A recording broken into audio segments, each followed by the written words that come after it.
For nearly 8 decades, Olivia de Havilland carried an anger so deep it quietly shaped her life. It affected her marriages, her family, and ultimately pushed her into a self-imposed exile that lasted more than 60 years. While the world saw elegance, discipline, and strength, something unresolved lived beneath the surface. After her death, her daughter, Giselle, uncovered thousands of personal letters that revealed how long Olivia had been holding on to resentment, particularly toward one person who hurt her more than anyone else. That discovery finally explained why Olivia chose isolation over reconciliation. Born on July 1, 1916, in Tokyo, Olivia entered a world already divided. Her mother, Lillian Roos, was an actress with ambition, while her father worked as a patent attorney. When her parents separated in 1919, Olivia and her sister Joan were pulled into a life shaped by competition, discipline, and emotional distance that would follow them forever. After moving to California, Olivia's childhood became defined by pressure and comparison. Her mother pushed both daughters toward the arts, believing talent was survival. That encouragement quickly turned into rivalry, as Olivia and Joan each tried to stand out. By age 8, Olivia found comfort on stage, performing in school plays where the spotlight felt safer than home. Her teachers noticed her intelligence and calm presence, even as classmates teased her accent during the Depression years. Acting became her refuge. By her teens, she was deeply committed to theater, studying technique and discipline with seriousness beyond her age. At 15, she left college to join Max Reinhardt's stage production of A Midsummer Night's Dream in Los Angeles. That decision changed everything. A Warner Brothers scout noticed her, and in 1934, at just 18 years old, she signed a 5-year studio contract, one that would later become both her prison and her legacy. The contract Olivia signed with Warner Brothers came with long hours, little pay, and no creative control. She earned only $200 a week while working days that stretched up to 18 hours. The studio could suspend her for refusing roles, adding time to her contract as punishment.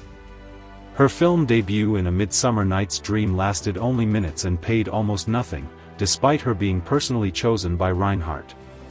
Still, she pushed forward. Roles followed quickly, including Captain Blood alongside Errol Flynn. Their chemistry launched both into stardom, but behind the scenes, Hollywood's darker side revealed itself. Flynn's reckless behavior and the industry's tolerance for abuse unsettled her.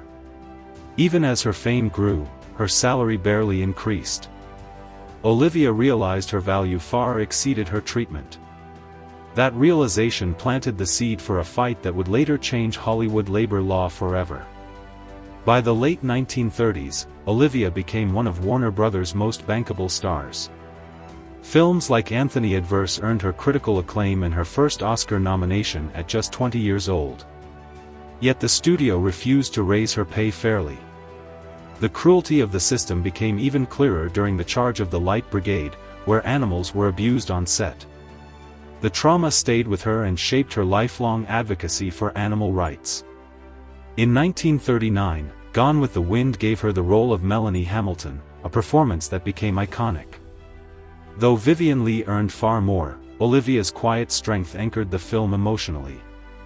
Tired of being typecast as gentle and passive, she demanded tougher roles, even fighting physically on screen in Dodge City. Each act of defiance pushed her closer to open conflict with the studio that controlled her life. By 1941, Olivia reached her breaking point. When she refused a script she believed was weak, Warner Brothers suspended her without pay, extending her contract yet again. What should have ended after 7 years became endless captivity. Living on just $50 a week, Olivia refused to surrender. Instead, she volunteered as an air raid warden during World War II, walking blackout streets while Hollywood tried to silence her. When she returned to work, tension followed her everywhere, especially during In This Our Life, where rivalry with Bette Davis fueled gossip. But Olivia's resolve had hardened. On August 31, 1944, she sued Warner Brothers, arguing that endless suspensions amounted to involuntary servitude. The court agreed. The ruling, later called the de Havilland Law, limited studio contracts to 7 calendar years and freed generations of actors from exploitation. Winning the lawsuit came at a cost. Warner Brothers blacklisted Olivia, cutting her off from major roles.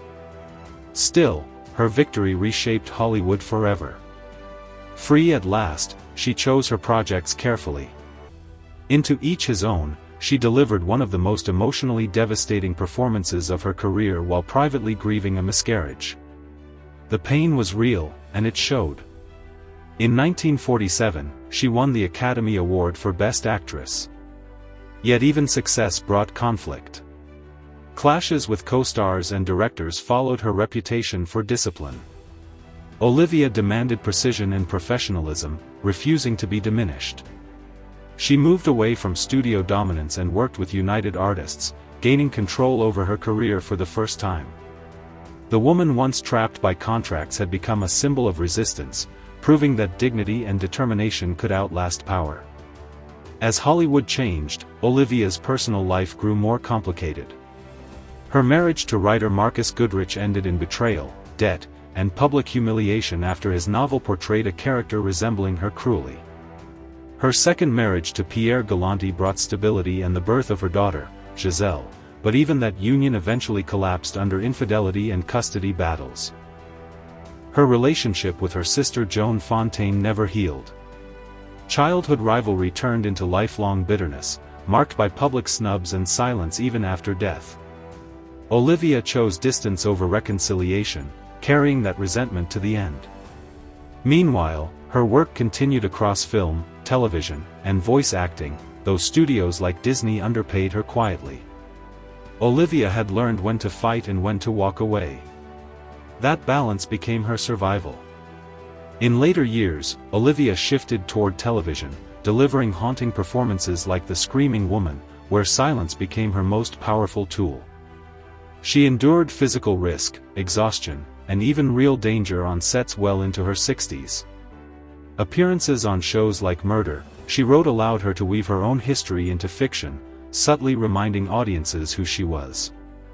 Despite age, she remained sharp, principled, and unwilling to compromise her image. Living quietly in Paris from the 1950s onward, she avoided Hollywood's chaos but never stopped watching it. When biopics distorted her past, she sued, insisting on truth over entertainment. Even at 101, she defended her legacy fiercely, proving that time had not softened her resolve. Honors continued to arrive late in life. She received Lifetime Achievement Awards, spoke openly about casting couch pressures, and refused public ceremonies when they conflicted with her values. Her quiet protest against the Iraq War and her rejection of careless scripts showed consistency in her principles. Behind closed doors, she sorted through thousands of letters, some filled with pain, others with love. She burned certain letters, choosing closure over preservation.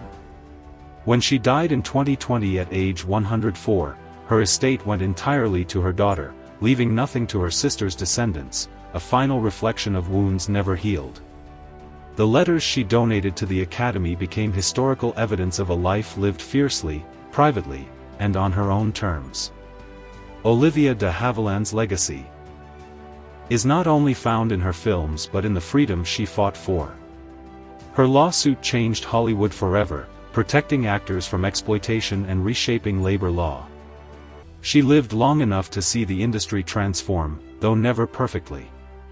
Her life was marked by brilliance, discipline, pride, and unresolved pain. The anger she carried may have isolated her, but it also fueled her courage. She refused to be owned, silenced, or rewritten. In the end, Olivia de Havilland was not simply a star of Hollywood's golden age. She was a force who challenged power, paid the price, and left behind a legacy that continues to protect artists long after the applause faded.